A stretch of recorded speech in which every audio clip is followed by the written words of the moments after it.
I was 21 years old, honor student at John C. Smith University, and had no history of getting in trouble, just involved with petty crimes, writing worthless checks, no violence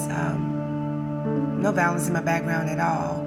And I had a 2-year-old toddler at home from the guy that I was dealing with that was selling drugs, and that was controlling and beating the life out of me and stepping in my stomach when I was pregnant and telling me that the baby wasn't his, and very abusive. At some point in my life, I knew that if I didn't get away from him, I was gonna die.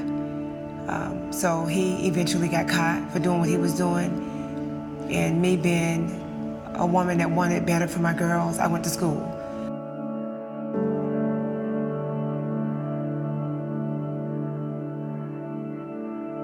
Because I went for a low security, minimum security facility, I was actually furloughed out.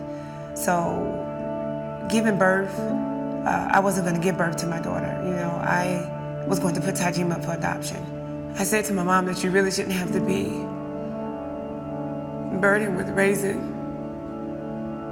another child that you really can't afford to take care of. And my mom loved me unconditionally. I picked out parents and I was going to give my baby away.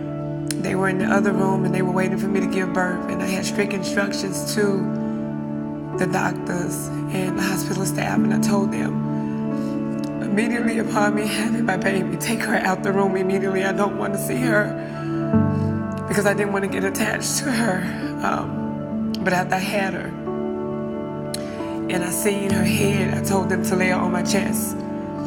And at that moment, I made a decision not to give her away. But my counselor came into the room and she told me there was a program that I qualified for being nonviolent. I made a phone call to my mom and she drove back up and brought Tajima back.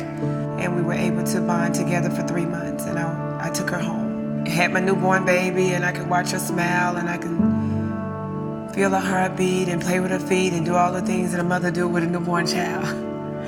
At the end of 90 days, I had to give her to my mom and give custody to my mom while I was incarcerated. And so that was the hard part. Being torn away from a newborn child, 3 months seems like a long time. It was very, very, very hard and traumatizing to take her home and didn't have to report back to prison.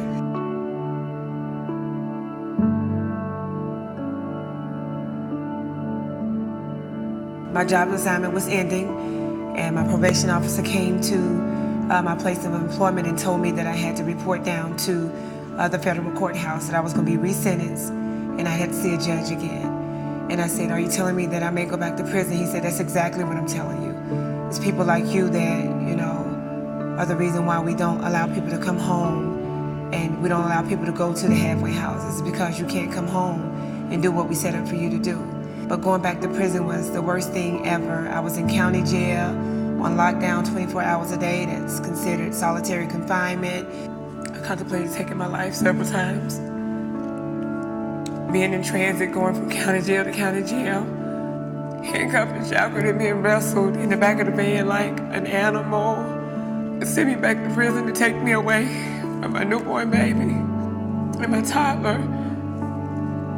And my family had to experience incarceration all over again.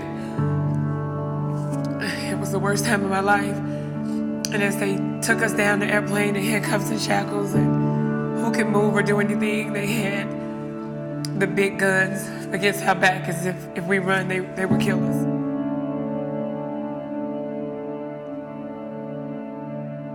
Beauty After the Bars is my way of giving back to the community, is my way of showing society that we can be returning citizens, and that we can be productive, and that we can make a difference, and we can make an impact. I wanted my daughters to know firsthand what it's like on the other side of the system. So I started Beauty After the Bars to go into the school early. I speak to elementary students, I speak to preschool students, I speak to high school students and college-age students. But if you give me the right opportunity to show that I can make a difference in the world, that I can save some of these children from going through some of the things that I did, and then we can show them that they can be anything that they want to be,